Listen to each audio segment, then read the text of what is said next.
লাগে। দেখুন নিকোল, গাজীপুরে যে ঘটনাটা ঘটেছে সেই ঘটনায় কারা ঘটালো, কারা মদদ দিল, কারা সেটাতে উস্কে দিল এবং কেন মাঠে পুলিশ এবং সেনাবাহিনী মোতায়েন থাকা সত্ত্বেও এই ধরনের ঘটনা ঘটতে পারলো, সেটা স্বরাষ্ট্র উপদেষ্টার বের করার কথা, তাই নয় কি? কিংবা ধরুন 32 নম্বরে 2 দিন যাবৎ একটি বাড়ি ভাঙা হলো, মাটির সঙ্গে মিশিয়ে দেয়া হলো, আগুন দেয়া হলো এবং মানে এক ধরনের উৎসব মুখর পরিবেশে পুরো ঘটনাটি ঘটলো এবং তারপরে আমরা দেখলাম সরকার নিন্দা জানাচ্ছে। সরকার যদি শক্ত স্ট্যান্ড নিয়ে বলতো আমরা এটা সমর্থন করছি, কারণ জার্মানিতে নাজিদেরকে একেবারে মাটির সঙ্গে মিশিয়ে দেওয়া হয়েছিল, তাদের কোনো অস্তিত্ব রাখা হয়নি, ঠিক একইভাবে আমরা বাংলাদেশেও শেখের কোনো অস্তিত্ব রাখবো না, এটা যদি তারা বোল্ডলি ঘোষণা দিয়ে করতো তাহলে মানুষ আশ্বস্ত হতো এই ভেবে যে ও আচ্ছা, সরকারের অন্তত নিয়ন্ত্রণ আছে, সরকার জানে ঘটনাটি ঘটছে এবং সরকার এটিকে ঘটতে দিচ্ছে বিকজ সরকার এটিকে সমর্থন করে। কিন্তু আমরা দেখলাম সরকার খুব কড়া ভাষায় বিবৃতি দিল তার একদিন পরে। মানে হোয়াট ডাজ ইট মিন? আপনি কি জনগণের সঙ্গে মকারি করেন? আপনি কি রাষ্ট্র পরিচালনাটাকে এক ধরনের ছেলে খেলা মনে করেন? এটা কিন্তু ছেলে খেলা নয় নিকোল। এবং 18 কোটি মানুষ, মতান্তরে 20 কোটি মানুষ কিন্তু হুমকির মুখে পড়তে যাচ্ছে সরকারের এই অযোগ্যতা এবং অপদার্থ লোকজনকে পদে বসানোর কারণে। আমরা অনেকে অনেক আশা নিয়ে এই সরকার গঠন করা হয়েছিল এবং সেই সময়ে বড় বড় সকল রাজনৈতিক দল বলেছিল যে এই সরকার আমাদের সরকার, এই সরকারকে কোনোভাবে ব্যর্থ হতে দেওয়া যাবে না। আমরা তো দেখছি সরকার ব্যর্থ হওয়ার জন্য মরিয়া হয়ে গেছে। সরকার যদি জনজীবনের ন্যূনতম স্বস্তিটুকু আনতে পারতো। মানে এখন কি হয়েছে বাংলাদেশে, আমরা সন্ধ্যার পরে বহু বহু বহু বছর পর আবারও বেরোতে এখন ভয় পাই। আপনিও ভয় পান, স্বীকার করবেন কি করবেন না জানি না, আমি ভয় পাই ভাই। এবং আমি এটা সকল চ্যানেলে বলি, রাত হলে আমাকে আমার সঙ্গে আরেকটা লোক দিতে হবে গাড়িতে। এটা তো আমি গত 15 বছর বলি নাই। সো পরিস্থিতিটাকে আপনারা সেই জায়গায় নিয়ে গেছেন এবং আমি যখন সাধারণ মানুষ, সেই মানুষগুলো বিশ্বাস করেন কোনো রং লেবাজের মানুষ না, একেবারে আম জনতা। আপনার প্রোগ্রামের যে হেডলাইন, সেই হেডলাইনের মানুষজনের সঙ্গে আমি যখন কথা বলি, তারা আমাকে গলা নিচু করে একটা কথা বলে, ভাই তাড়াতাড়ি নির্বাচনের ব্যবস্থা করেন, তাড়াতাড়ি একটা নির্বাচনের ব্যবস্থা করেন। কোন দিকে যাচ্ছে বাংলাদেশ? কোন দিকে যাচ্ছে বাংলাদেশ? এইটা কি এই 22 জন উপদেষ্টার জবাব দেওয়ার কথা নয়? আমরা তো কয়েক লক্ষ কোটি টাকা ব্যয় করে একটা সরকারকে রাখি যাতে জনজীবনে ন্যূনতম স্বস্তিটুকু বজায় থাকে। সেটা আপনাকে এনশিওর করতে কি ডেভিল হান্ট, অ্যাঞ্জেল হান্ট, কি জানি আরেকটা বললেন, এগুলো মনেও রাখতে চাই না আমি। এগুলো ভারী ভারী নাম না, আমি মনে রাখতে চাই না নিকোল। এইসব ভারী ভারী নাম দিয়ে, শব্দ দিয়ে কেন আপনাকে আওয়াজ দিতে হয়? আমি আসলে আর কোনো শব্দ নিয়ে আলোচনা করতে চাই না, আমি কাজ দেখতে চাই। আজকে শুরু হয়েছে যে 1000 কয়টা মানুষের কথা আপনি বললেন ধরা হয়েছে, তাদেরকে গত পরশু কেন ধরা হয় নাই? মানে তারা কি গত পরশু ফেরেশতা ছিল, ডেভিল হান্টের পর শয়তান হয়েছে? তা তো না নিকোল, প্লিজ কাজ করতে বলেন। হ্যাঁ, মানে আমরা শব্দের জাদুতে অনেক বেশি বিপদ, তার জন্য কি 6 মাস অনেক বেশি সময় নয়? কিন্তু এই 6 মাসে আমরা কি একটা দিনের জন্য স্বস্তিতে থাকতে পেরেছি? 6 মাস মানে 180 দিন। আপনি আমাকে একটা দিনের কথা চিন্তা করে বলুন তো, যেদিন শাহবাগে কেউ বসেনি, যেদিন সায়েন্স ল্যাবের মোড়ে কোনো গন্ডগোল হয়নি, কিংবা যেদিন আজকেও হয়েছে, একদম তাই, এবং কিংবা যেদিন দুই পক্ষের মারামারি হয়নি, কিংবা ছিনতাই বা খুন রাহাজানির মতন ঘটনা ঘটে নাই, প্রতিটা দিন কিছু না কিছু হয়েছে।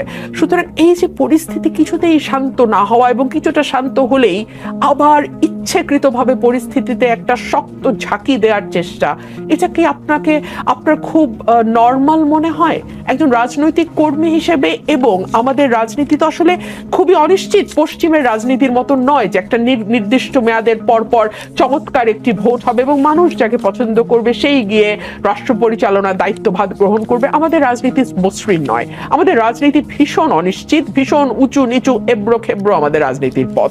সুতরাং এই ধরনের আশঙ্কা করাকে আমি অমূলক তো বলতে পারি না।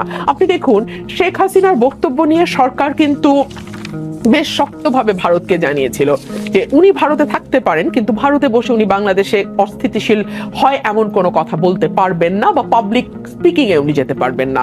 কিন্তু হাসিনা ধারাবাহিকভাবে কথা বলে যাচ্ছেন এবং লাস্টলি উনি যখন 32 নম্বর ভাঙার আগের রাতে, মানে আগের রাত তো ঠিক না, রাত সন্ধ্যা 7টা থেকেই 32 নম্বর ভাঙা শুরু হয়েছে, রাত 9টার দিকে উনি বক্তব্য দিয়েছেন এবং সেই বক্তব্য যথেষ্ট উস্কানিমূলক বক্তব্য। এবং তারপরে আমরা দেখলাম 2 দিন ধরে টানা ভাঙচুর হলো, বিভিন্ন জেলায় আওয়ামী লীগের নেতাদের বাড়ি ঘরে লুটপাট হলো, হামলা হলো, ভাঙচুর হলো, আগুন দেয়া হলো, এবং একটা সিস্টেম্যাটিক প্যাটার্ন আমরা লক্ষ্য করলাম। এবং যেটা সবচেয়ে অ্যালার্মিং নিকোল, যেটা আমি একটু আগে বলছিলাম, সরকার বিবৃতি দিয়ে তার দায়টা সারলো।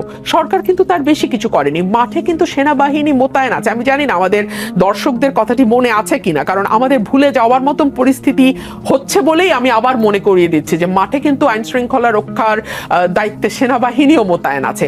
এইরকম অবস্থায় যখন আইন শৃঙ্খলা কিছুতেই রক্ষা করা যায় না অবস্থা তৈরি হয়, বা কোনো কোনো মহল তৈরি করে, তখন এটা তো ভাবাটা খুব অমূলক হবে কি যে আর কোনো কিছু আহ্বান করবার চেষ্টা কেউ কেউ হয়তো বা করছেন ভেতর থেকে। এরকম কোনো কথাই কি আপনাদের দলের মহাসচিব মির্জা ফখরুল ইসলাম আগে থেকে ফাঁদের বিষয় যদি জানি, আগে থেকে সতর্ক কেন করলো না? আমি আপনাকে একটু যদি ওনার বক্তব্যের যে অর্থটা আমার কাছে পরিষ্কার হয়েছে সেটা আমি বলি।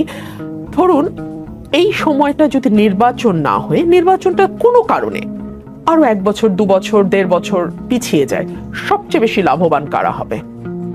সবচেয়ে বেশি লাভবান হবে আওয়ামী লীগ। কারণ এই পুরো সময়টাতে তারা এমন একটি অস্থিরতা তৈরি করতে পারবে যাতে যেই মানুষগুলো কোনো দলের সমর্থক না, কোনো দলের কর্মী বা নেতা নয়, যারা রাজনীতি মানে 5 বছর পর পর গিয়ে একটা ভোট দিয়ে আসে, এটুকুই তাদের রাজনৈতিক সক্রিয়তা, সেই মানুষগুলো একটা সময় তো ভাবতে বাধ্য হবে যে প্রতিদিন এখন যা হচ্ছে, কারণ প্রত্যেকের জীবনে কিন্তু এটা এফেক্ট করছে নিকোল। এখন এই এফেক্টে সাধারণ মানুষ যদি বিরক্ত হয় এবং মনে করে ধুর হাসিনার সময় তো খুব একটা মানে এরকম অবস্থা আমাদের হয় নাই, হ্যাঁ, তো তাহলে কি তাকে আপনি খুব বেশি দোষ দিতে পারেন? এবং এই যে উফ শব্দটা, এই উফ শব্দটার মাইলেজ কিন্তু আর কোনো দল পাবে না, এটা ডাইরেক্টলি আওয়ামী লীগের ঘরে যাবে।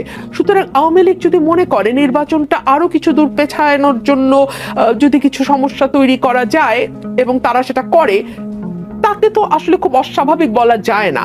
আর আওয়ামী লীগ এমন একটি দল যেই দলটি 91 সালে যখন বিএনপি ক্ষমতায় আসে, তখন শেখ হাসিনা নিজে বলেছিলেন আমি একদিনও শান্তিতে থাকতে দেব না, এবং মাশাআল্লাহ উনি বিএনপিকে একদিনও শান্তিতে থাকতে দেননি। 94 সালে সংসদ বর্জন থেকে শুরু করে জামাতকে সঙ্গী করে মাঠের আন্দোলন, মানে উনি বিএনপিকে একদিনও শান্তিতে থাকতে দেননি। তো সেই সময়ের পরিস্থিতির সঙ্গে যদি আপনি আজকে চিন্তা করেন, পরিস্থিতি কিন্তু অনেক বেশি ঘোলাটে হয়েছে, জল কিন্তু অনেক দূর গড়িয়েছে। 91 সালের শেখ হাসিনা কিন্তু প্রধানমন্ত্রীত্বের স্বাদ পাননি, কিন্তু 2024-এর শেখ হাসিনা কিন্তু 20 বছর প্রধানমন্ত্রীত্বের স্বাদ পেয়েছেন। 96 থেকে 2001 এবং 8 থেকে 24, 20 বছর তিনি প্রধানমন্ত্রী হওয়ার স্বাদ পেয়েছেন। 1, 2 হচ্ছে 91-এ শেখ হাসিনাকে কিন্তু দেশ ছেড়ে পালাতে হয়নি, বেইজ্জতি হতে হয় নাই। 2024-এ শেখ হাসিনাকে কিন্তু পালিয়ে যেতে হচ্ছে, যার 3 দিন আগে তিনি একটা নিজস্ব কথা বলার একটি ভঙ্গি আছে, তো ওভাবে তিনি বলেছিলেন শেখ হাসিনা পালায় না, কিন্তু ওনাকে পালাতে হয়েছে। সো এই যে অপমান, দুর্দশা এবং তার অটোমেটিক যেই ট্রমা এবং তার যে বিদ্বেষ এবং জিঘাংসা সেখান থেকে তৈরি হওয়া, সেই সবকিছু মিলিয়ে পরিস্থিতি কিন্তু 91-এর মতো সহজ সরল নাই যে কেবলমাত্র হরতাল দিয়ে শেখ হাসিনা একদিনও শান্তিতে না থাকার মনোবাসনা চরিতার্থ করবেন। এই সময় কিন্তু তিনি আরো অনেক ভয়ঙ্কর ভাবে আসবেন এবং তিনি তাই করছেন। মির্জা ফখরুল ইসলাম আলম আমাদের মহাসচিব মাত্রই ফিরেছেন, তো ওনার মুখ থেকে এই এখন পর্যন্ত আমার সরাসরি কোনো কথা হয়নি, বাট যেটা দেখেছি সেটা আমার কাছে চমৎকার মনে হয়েছে। এবং ব্যারিস্টার জাইমা রহমান, উনি নিজেও একজন ব্যারিস্টার, উনি খুবই চমৎকারভাবে রিপ্রেজেন্ট করেছেন। আপনারা জানেন যে অ্যাক্টিং চেয়ারম্যান এই মুহূর্তে লন্ডনে আছেন, বিকজ ওনার মা আমাদের বিএনপি চেয়ারপারসন কিন্তু চিকিৎসার পারপাসে এখন লন্ডনে আছেন। সো ওনার পক্ষে সম্ভব ছিল না ওনার মাকে রেখে এই মুহূর্তে আমেরিকা ফ্লাই করা। সো ওনার জায়গায় ওনার কন্যা গেছেন, এবং কন্যা অত্যন্ত যোগ্য একজন নারী, এবং তিনি নিজেও ব্যারিস্টার। তার সম্পর্কে আমি যেটুকু শুনি, তার পলিটিক্যাল নলেজও যথেষ্ট গভীর। জি, আজকের গণমাধ্যম কিন্তু রাজধানীর পান্থকুঞ্জ ও হাতিরঝিল ভরাট করে এক্সপ্রেসওয়ে নির্মাণের প্রতিবাদে দীর্ঘদিন পরিবেশ কর্মীরা সেখানে অবস্থান করে বিভিন্ন কর্মসূচি পালন করলেও কেন যেন সরকারের ঠিক চোখে পড়ছে না। দেখুন, আমি আসলে এটা নিয়ে কথা বলতে গেলে না আমার দুঃখ লাগে এ কারণে যে আমি একটা টক শোতে প্রেস সচিবের সঙ্গে ছিলাম এবং সেখানে সেন্ট মার্টিন নিয়ে আলোচনা হয়েছিল।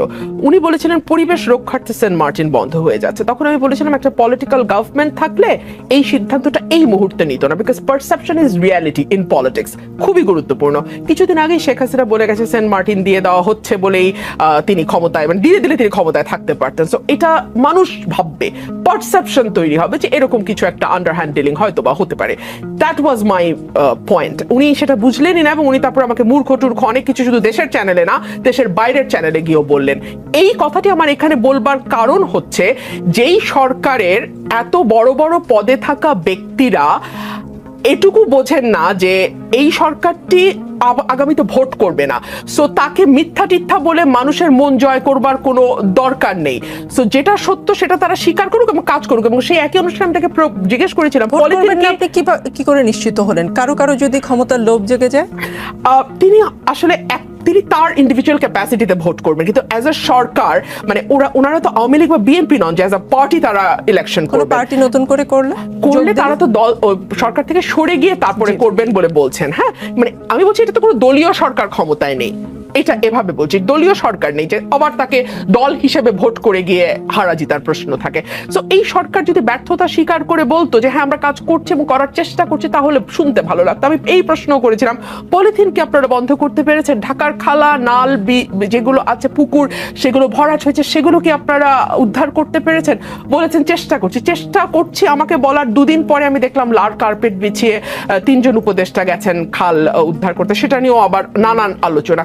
সেই দিকে না যায়, ঢাকার বায়ু দূষণ নিয়ে কিন্তু দিনের পর দিন লেখালেখি হয়েছে, আলোচনা হয়েছে, কথা হয়েছে।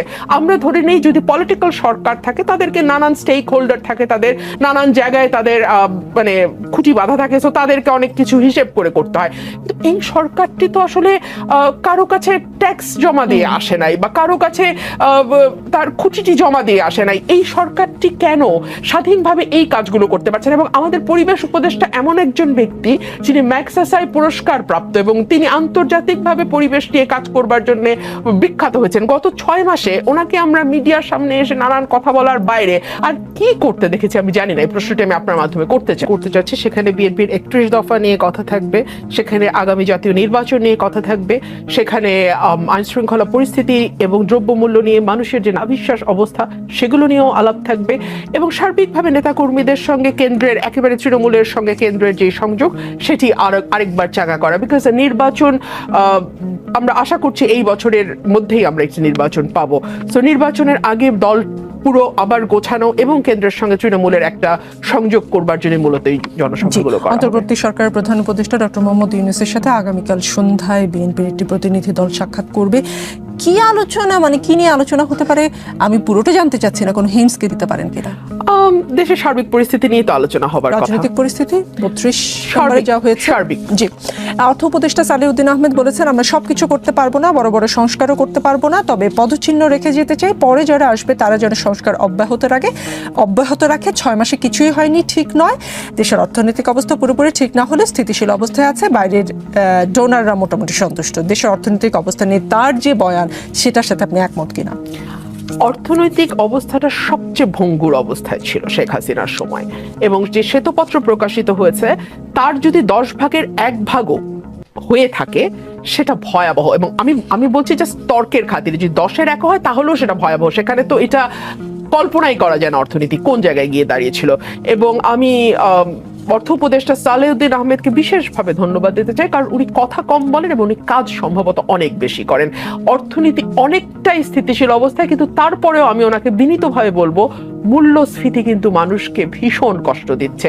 আমরা তো আসলে ওনারা তো অনেক বড় বড় জায়গায় আছেন এবং ওনারা যেহেতু সরাসরি রাজনীতির সঙ্গে কোনোদিনই যুক্ত ছিলেন না, ওনাদের দরজা বরাবর একেবারে সাধারণ মানুষ যেতে পারতো না, কথা বলার সুযোগও ছিল না। কিন্তু আমাকে তো আসলে 15-20 দিন গ্রামে থাকি, তারপর যখন শহরে আসে আমি রিক্সায় চড়ি, গণপরিবহনে চড়ি, আমাকে অনেক মানুষের সঙ্গে কথা বলি এবং আমাকে চেনে বলে অনেক মানুষ এসে কথা বলে, এবং প্রত্যেকে কিন্তু একটা কথাই বলে, নিকোল আপা আর তো পারি না, সংসার তো চলে না। আমি সালেউদ্দিন স্যারকে অনুরোধ করব উনি এই দিকটা রমজানের আগে একটু মনোযোগ দেবেন। নতুন ভোর আসে, সময় একমাত্র এই বান্দা কয়ে গেছিল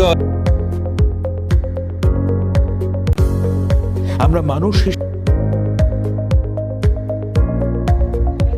বাংলাদেশকে